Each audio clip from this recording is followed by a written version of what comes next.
Olá, pessoal. Se você tem certeza que estamos no fim dos tempos, se segure aí. Porque a Colossal Bioscience, uma empresa de biotecnologia e engenharia genética com sede em Dallas, Texas, ela surpreendeu o mundo ao ter 3 filhotes vivos.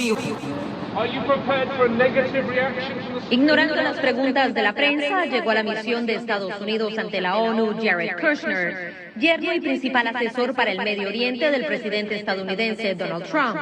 Él invitó a un almuerzo de trabajo a los miembros del Consejo de Seguridad para hablar acerca del plan de paz propuesto por la administración Trump.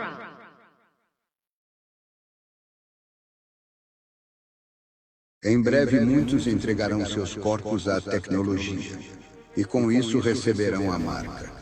Então, o mundo inteiro se curvará diante da besta, e não haverá refúgio, nem nas cidades, nem nos campos.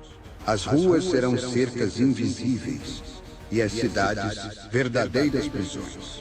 Aqueles que carregarem a marca se tornarão olhos e ouvidos do governo mundial, espiões de carne e metal, vigiando cada suspiro dos que resistirem. Sobreviver será um fato quase impossível. Sem dinheiro, sem comida, sem abrigo, apenas o peso esmagador de um mundo tomado pela escuridão. E para todo aquele que adorar a besta e a sua imagem, e para quem receber a marca do seu nome, não haverá descanso. Dia e noite, um tormento sem trégua. A fumaça da sua aflição subirá como testemunha eterna de sua escolha para todo o sempre. O palco do fim está prestes a ser ativado. E a pergunta que ecoa é: você suportará ou sucumbirá? Jerusalém é uma cidade única na história da civilização. Nenhum outro lugar na Terra pode reivindicar importância para 3 grandes religiões. Todos os dias, judeus rezam no Muro das Lamentações. Muçulmanos se curvam em oração na mesquita de Al-Aqsa. E cristãos adoram na igreja do Santo Sepulcro. É por isso que o presidente Trump pediu muitas vezes, inclusive agora, a todas as partes, para manter o status quo nos locais sagrados de Jerusalém, incluindo o Monte do Templo, também conhecido como Haram al-Sharif. Embora os desafios para a paz sejam numerosos, eu pessoalmente vi que a determinação dos líderes na região e em todo o mundo permanece firme. Eles viram muita dor, tristeza e oportunidades desperdiçadas e acham que é hora de tentar algo melhor. Ao longo da história, Jerusalém foi vítima de guerra e conquista. Ela foi usada para dividir pessoas e instigar conflitos por aqueles com más intenções. Mas não precisa ser assim. Em uma cidade que reúne pessoas de todas as fés para visitar, adorar, respeitar umas às outras e apreciar a majestade da história e a glória da criação de Deus, Israel tem sido um guardião responsável de Jerusalém e manteve esses locais religiosos abertos a todos. De fato, imediatamente após a Guerra de 1967, um dos primeiros atos do Knesset foi adotar a Lei de Proteção dos Lugares Sagrados, garantindo acesso aos locais de culto para membros de todas as religiões. Fundos foram imediatamente alocados para reparar quaisquer danos às igrejas, mesquitas e sinagogas que sofreram com a guerra, conflito e negligência. À medida que Israel completa 70 anos, a busca por uma paz duradoura vira uma nova página, uma de realismo e de não ter medo de se posicionar firmemente com nossos aliados, pelo que é bom, pelo que é certo e pelo que é verdadeiro. Quando eles estão obrigados. Alerta aos cristãos. Você precisa ouvir isso. Muitos cristãos não resistirão à pressão do anticristo. E por quê?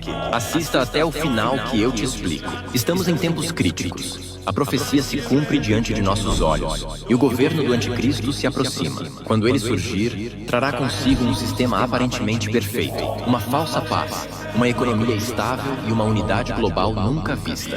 Mas há um preço: aceitar a marca da besta. Muitos cristãos, sob a pressão do medo, fome e perseguição, não conseguirão resistir. Eles se dobrarão diante desse líder, acreditando em suas promessas. E ao fazer isso, negarão sua fé. A palavra de Deus nos alerta em Apocalipse 14, 9 e 10. Se alguém adorar a besta e a sua imagem, e receber a sua marca na testa ou na mão, também beberá do vinho da ira de Deus. Mas nem todos cederão. Haverá aqueles que escolherão resistir, mesmo diante de ameaças e sofrimento. Eles se esconderão, muitos em cavernas, florestas e lugares remotos, vivendo em completa dependência da fé. Para estes, a vitória será eterna.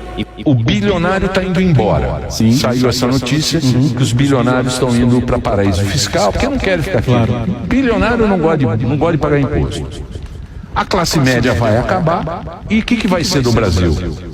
Hein, Siqueirinha? Você que é um cara cheio de... A perifa e hoje... Diga lá pra nós, o que vai ser do Brasil? Pois é, o primeiro efeito que você está falando é isso. As pessoas com capital que podem se mudar do país estão saindo do país. E aí você fala, é só uma pessoa? Não, porque essas pessoas são empresários, pagam bastante imposto. Meus amigos, esse cara é um gênio. Goste você dele ou não. Olha só, Trump chama Lula de homem muito agradável e anuncia encontro na próxima semana. Como assim Trump falou que Lula era um homem muito agradável? Ele disse ainda no discurso da ONU que ainda rolou uma química, que gostou do Lula e não sabe por que não gostava antes. Mas ele disse isso depois de praticamente dizer lá no púlpito da ONU que Lula era um ditador que ia controlar as redes sociais, teve que sancionar o Brasil por causa de abusos de autoridade, violações a direitos humanos. Ou seja, o Trump jogou na cara do Lula e do mundo quem era realmente o Lula e depois disse que o Lula é um homem muito agradável. É ou não é um gênio? No discurso ele disse que teve um encontro rápido ali com o Lula de 30, 40 segundos aproximadamente, um apertar de mãos, e que marcaria com ele na próxima semana um encontro para debater essas tarifas, para debater assuntos políticos, financeiros, que é de comum acordo entre os dois países.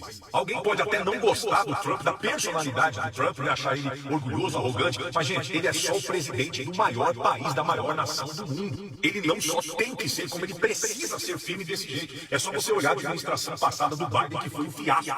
Então eu confesso para vocês que eu estou muito ansioso para ver o Lula, que é quase um Joe Biden, né? Perto, diante, frente a frente, com esse homem aqui. Coloca nos comentários se você também quer ver esse... E vocês viram que acaba de ser revelado que a nossa geração não vai ter casa própria e nem carro? Sim, foi isso mesmo que você ouviu. Acaba de ser revelado em uma pesquisa feita pelo IBGE que a nossa geração simplesmente não vai ter carro e nem casa própria. E também não conseguir construir o nosso patrimônio. Agora vou ler um pouco da notícia aqui para vocês entenderem melhor. Nossa geração enfrenta o fantasma da estagnação. Casa própria e carro viram um sonho distante para jovens brasileiros. A ideia de conquistar a casa própria, ter um carro na garagem, construir um patrimônio sólido, está cada vez mais distante da realidade dos jovens brasileiros. Com salários defasados, aluguel em alto e um custo de vida nas alturas, a nova geração se depara com um cenário econômico que a empurra para longe da estabilidade financeira que seus pais e avós conquistaram. Dados do IBGE mostram que mais de 70% dos jovens entre 20 e 24 anos vivem de forma dependente ou em habitações provisórias, como kitnets alugadas, imóveis compartilhados ou morando com os pais. A renda média dessa faixa etária não acompanha a valorização dos imóveis nem os preços dos automóveis,